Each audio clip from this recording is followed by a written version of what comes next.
अस्सलाम वालेकुम viewers, welcome to my channel psychic sport for special needs. आज की वीडियो में मैं आपको बताऊंगी कि ADHD क्या होता है। ADHD attention deficit hyper activity disorder एक ऐसा न्यूरो डेवलपमेंटल डिसऑर्डर है जिसमें बच्चे को 3 मेजर इश्यूज होते हैं। एक तो उसका होता है अटेंशन डेफिसिट, जैसा कि नाम से ही जाहिर है। दूसरा होता है इम्पल्सिव। तीसरा उसमें होता है हाइपर एक्टिव।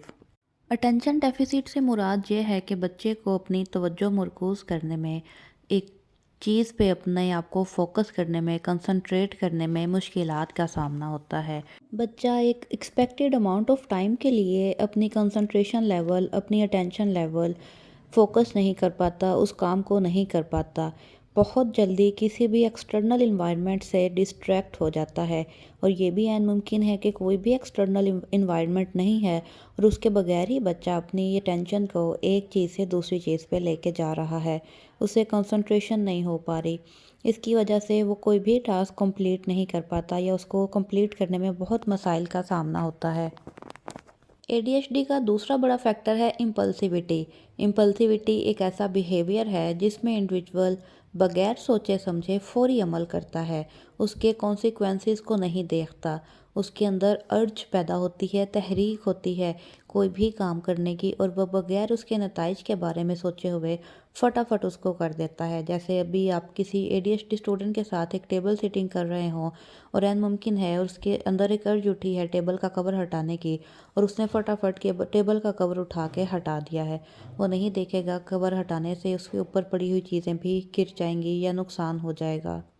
यानी एक्टिंग विदाउट थिंकिंग होती है, हैस्टी डिसीजन लेते हैं, रिस्क लेते हैं कॉन्सिक्वेंसेस को सोचे समझे बगैर, और दूसरों को इंटरप्ट करते हैं, उनमें मुदाखलत करते हैं। ADHD का तीसरा बड़ा फैक्टर होता है हाइपर एक्टिविटी। यानी कि इंडिविजुअल एक ऐसी हालत या एक ऐसी स्टेट में होता है जिसमें एक्सेसिव फिज़िकल एक्टिविटी होती है, बहुत ज़्यादा रेस्टलेसनेस होती है, इनके अंदर बहुत ज़्यादा एक्सेसिव एनर्जी का लेवल होता है, इनके अंदर इनएबिलिटी टू रिमेन स्टिल होता है, यानी एक जगह पे बैठ नहीं सकते, बहुत ज़्यादा रेस्टलेसनेस होती है, चुप करके नहीं बैठ सकते। जब किसी भी इंडिविजुअल में ये तीनों हालतें मिल जाएंगी, यानी हाइपर एक्टिव भी होगा, इम्पल्सिव भी होगा और अटेंशन डेफिसिट भी होगा, तो फिर हम कहते हैं कि बच्चा अटेंशन डेफिसिट हाइपर एक्टिव है। इसको न्यूरो डेवलपमेंटल डिसऑर्डर है और ये तीनों हालतें उसके डेली लाइफ को मुतासिर करेंगी। ये स्कूल में भी बच्चा ऐसे ही होगा, घर में भी बच्चा ऐसे ही होगा। इनके बिहेवियर को मैनेज किया जा सकता है। बहुत सारी ऐसी स्ट्रेटजीज़ हैं जिन पे अमल करके इनकी इम्पल्सिविटी को, हाइपर एक्टिविटी को कंट्रोल किया जा सकता है, इनके अटेंशन का लेवल बढ़ाया जा सकता है। वो मैं आपको अगली वीडियो में इंशाल्लाह बताऊंगी। अल्लाह हाफिज़। अल्लाह आपका हामी नासिर हो।